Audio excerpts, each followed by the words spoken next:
Graça concede ao mais seu pecador.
de história da nossa igreja.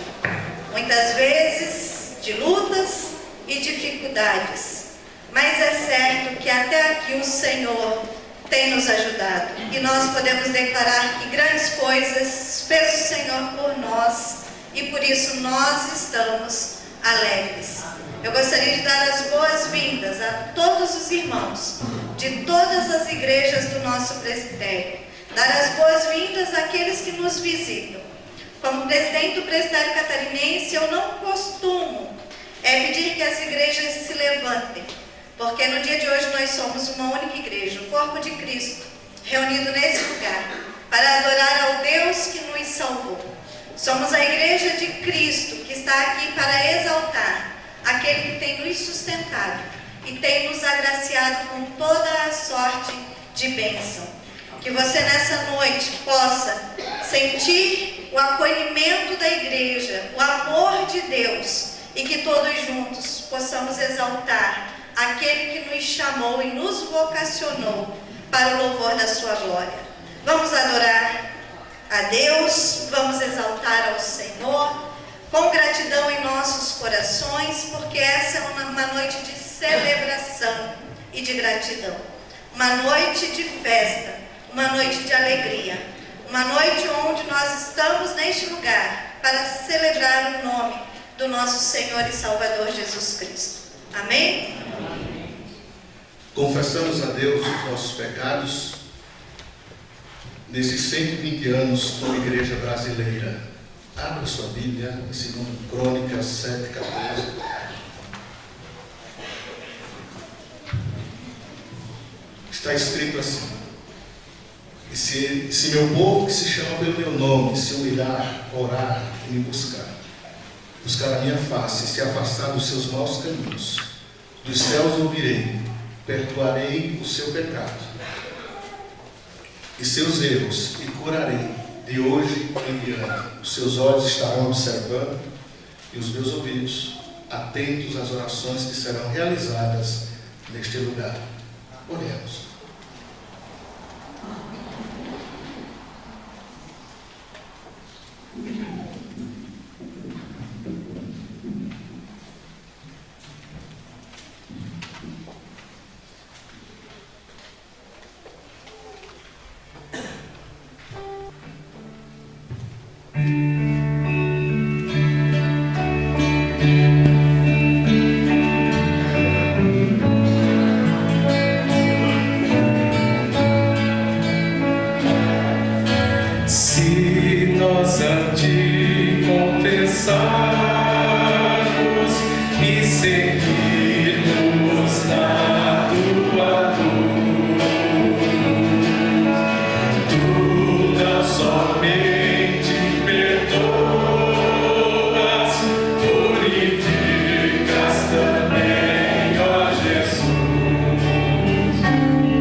Tu és fiel e justo para nos perdoar.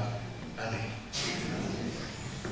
Perdoados por Deus, podemos adorá-lo de todo o nosso coração. Vamos colocar em pé, vamos fazer a declaração de perdão, cantar, declarar e cantar essa graça maravilhosa que nos sustenta dia a dia.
Te agradeço,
Jesus. Vem Jesus. Vem Jesus. Maranata, hora vem, Senhor Jesus. Venha, Senhor. Vem Jesus. Vem Jesus. Maranata, hora vem, Senhor Jesus. Só em ti. Só em ti confiarei, eu nada temerei, em frente eu irei, pois eu sei que me estás, e um dia voltarás do céu pra nos buscar, pra sempre reinarás, aleluia. Só em ti confiarei, eu nada temerei, e em frente eu irei, pois eu sei que me estás, e um dia voltarás do céu pra nos buscar, pra sempre reinarás, aleluia.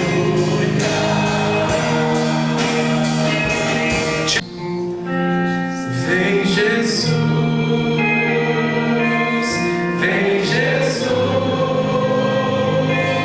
Maranata, hora vem, Senhor Jesus. Vem Jesus, vem Jesus,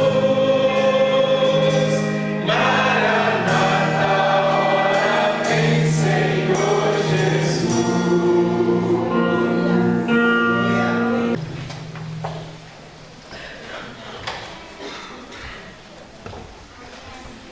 Ainda nesse mesmo espírito de adoração, estaremos agora nos aquietando na presença do nosso Deus para ouvir a sua voz. Ouçamos a Deus que nestes 120 anos tem se revelado à sua igreja brasileira. Convido o reverendo Euclides, que estará ministrando a palavra do Senhor, e nesse instante eu convido você a baixar a sua fronte e estarmos juntos orando para que o Espírito Santo de Deus possa falar aos nossos corações nessa noite através do seu servo. Pai, nós exaltamos o teu nome, te agradecemos, ó Deus, porque reconhecemos que somos pequenos, mas que tu és um Deus grande. Que somos, ó Deus, falhos, mas tu és um Deus perfeito.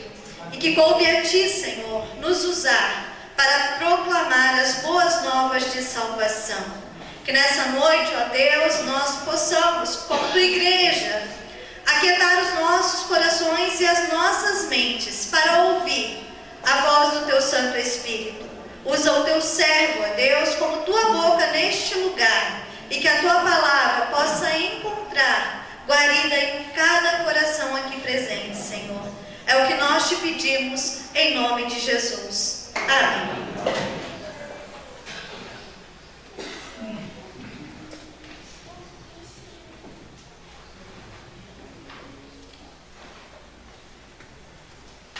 Graça e paz, igreja. Amém. Que bom estar com vocês. Chega um certo momento na nossa vida que a idade vai chegando e nós vamos ficando um tanto quanto emotivos diante de algumas situações. Eu confesso para vocês que estou extremamente emocionado nesta noite de ver a igreja aqui reunida. Nosso presbitério passou por algumas dificuldades, alguns problemas, tivemos a pandemia, não pudemos nos reunir e hoje estamos aqui para louvar, engrandecer e exaltar o nosso Deus. Agradeço a direção do presbitério, a honra, o privilégio que me concede de ser o mensageiro do Senhor nesta noite ao coração da igreja. E nós estamos aqui como famílias. Eu tenho cada um de vocês como filhos. E é assim que eu quero nesta noite me dirigir à igreja na dependência do Espírito Santo de Deus. Quero convidar você, mesmo assentado como estamos, de forma reverente, a abrir a sua Bíblia, aqueles que a têm, em Mateus capítulo número 13. Mateus capítulo número 13. Eu vou fazer a leitura do verso 1 ao verso de número 9. O texto bíblico nos diz assim: naquele mesmo dia, saindo Jesus de casa, assentou-se à beira-mar, e grandes multidões se reuniram perto dele, de modo que entrou no barco e se assentou, e toda a multidão estava em pé na praia. E de muitas coisas lhes falou por parábolas, e dizia: eis que o semeador saiu a semear, e ao semear, uma parte caiu à beira do caminho, e vindo as aves a comeram. Outra parte caiu em solo rochoso, onde a terra era pouca, e logo nasceu, visto que ser profunda a terra. Saindo, porém, o sol a queimou, e porque não tinha raiz, secou-se. Outra caiu entre os espinhos, e os espinhos cresceram e a sufocaram. Outra, enfim, caiu em boa terra e deu fruto, a 100, a 60 e a 30 por um. Quem tem ouvidos para ouvir, ouça. Queridos, a gente vem ouvindo já há algum tempo que a igreja está em crise. A igreja está em crise. E quando nós olhamos o contexto em que estamos vivendo, podemos perceber que na maioria das igrejas protestantes históricas, o número de participantes nos cultos, o número de batismos, confirmações e casamentos tem diminuído. Mas isso não é de hoje. E não é uma crise denominacional.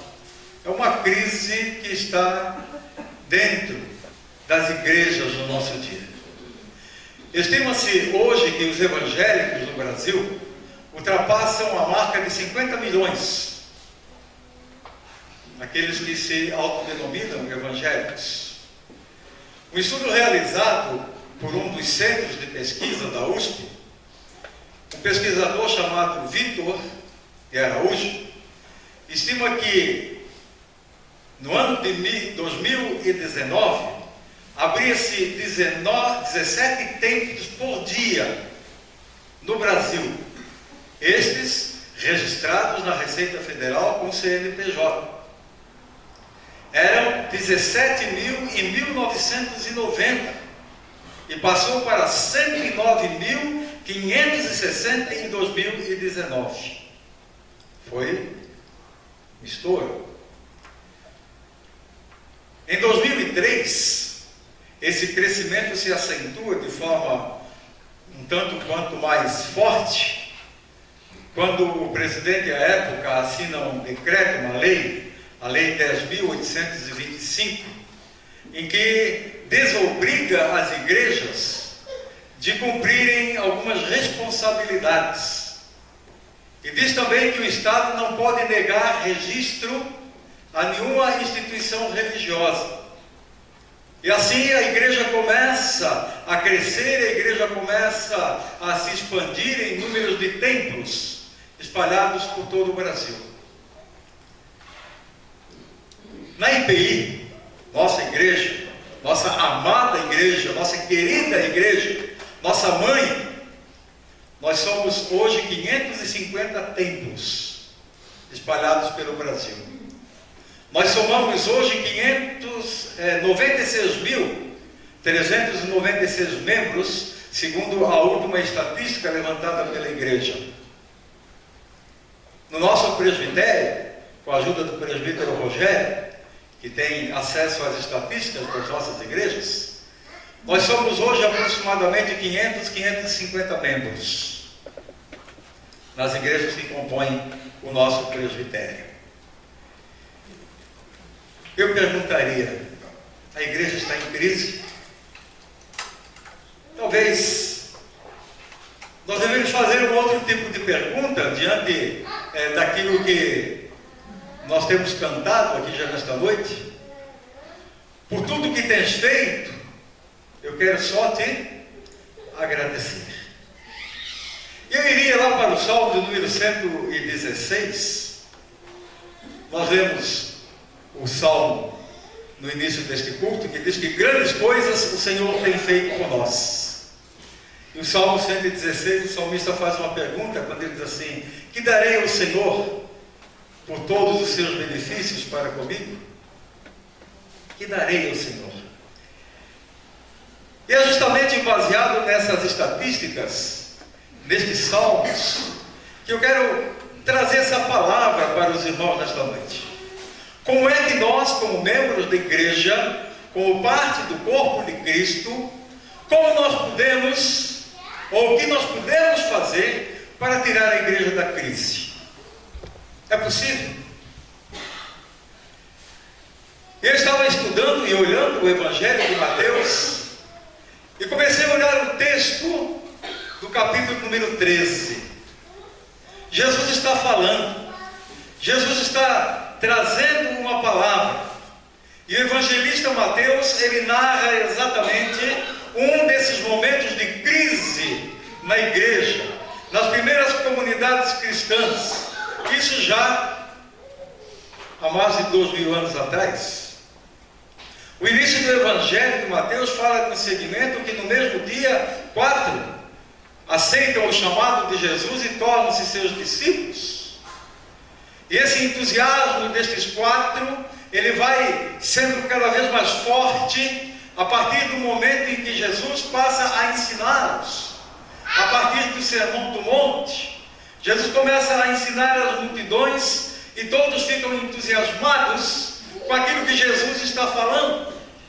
E mais entusiasmados ainda quando nós olhamos as narrativas bíblicas, que após o Sermão do Monte vem 10 situações, 10 milagres que Jesus realiza. E o povo então vai ficando entusiasmado com a caminhada da igreja, com aquele momento que está vivendo. A mensagem de Jesus era uma mensagem que chamava as pessoas a uma participação, para que esta comunidade, para que este segmento, para que este momento, para que este evangelho, para que esta palavra que estava sendo pregada, esta palavra não caísse no vazio, mas essa palavra desse frutos, essa palavra crescesse, essa palavra se expandisse. E parece-nos que, passado algum tempo, após a morte de Jesus, começaram a vir as crises no meio da igreja. E o apóstolo Paulo começa a narrar muito bem essas crises nas suas viagens. E aquela igreja entusiasmada, aquele povo entusiasmado, aquele povo que vibrava diante do ensino de Jesus, parece-nos que começa a esfriar. Começa a esmorecer na sua caminhada. E poderíamos dizer que as comunidades, elas se enfraquecem, não há mais um crescimento como tinha no início, e tudo parece-nos que dá a impressão que era um fogo de palha. E as pessoas começam a abandonar, começam a procurar outros caminhos. A igreja cristã, a impressão que dava diante do esfriamento daqueles que abraçaram o Evangelho e começaram a ir por outros caminhos, parece que a igreja já não tinha mais futuro, que a igreja ia sumir, que a igreja ia desaparecer. E a parábola do semeador quer justamente trazer a nós um desafio como igreja. E Jesus faz isso. Jesus está dizendo que é necessário que nós abracemos esta mensagem. E Jesus começa então a contar a parábola do semeador. E Jesus diz que esta parábola do semeador é uma parábola que vem para trazer um novo alento. Jesus vem para trazer um desafio à igreja. E ele começa a ensinar aquele povo o que era preciso fazer para que a igreja se expandisse. Jesus então conta esta parábola, mas o seu pequeno grupo de seguidores não está entendendo muito bem o que Jesus está querendo dizer. E Jesus diz: aquele que tem ouvido para ouvir, ouça. Mas parece que as pessoas estavam distraídas, tal qual muitas vezes acontece conosco. Paramos para ouvir uma mensagem e daqui a pouco nós estamos tão longe e tão distantes daquilo que está sendo falado, que se perguntarem logo em seguida o que foi falado, você vai dizer: puxa, nós viajamos. E Jesus então, a partir do verso de número 18, ele explica o que ele estava dizendo, o que ele queria através desta parábola. É como quando a gente fala com os nossos filhos e pede alguma coisa e fala alguma coisa para eles, e eles dizem: mas o que o papai está pedindo mesmo? O que a mamãe está pedindo? Aí a gente pergunta assim: quer que eu desenhe? Quer que eu desenhe? Jesus está fazendo exatamente aqui com aqueles que estavam ouvindo e não estavam entendendo muito bem o que ele estava falando. Assim: você quer que eu desenhe? Então, a partir do verso de número 18, desse capítulo 13, Jesus então começa a mostrar que a semente da qual ele está falando não é a semente do trigo que eles estavam acostumados, mas era a palavra de Deus. E os lugares onde a semente estava caindo representavam os vários tipos de ouvintes na comunidade, na igreja.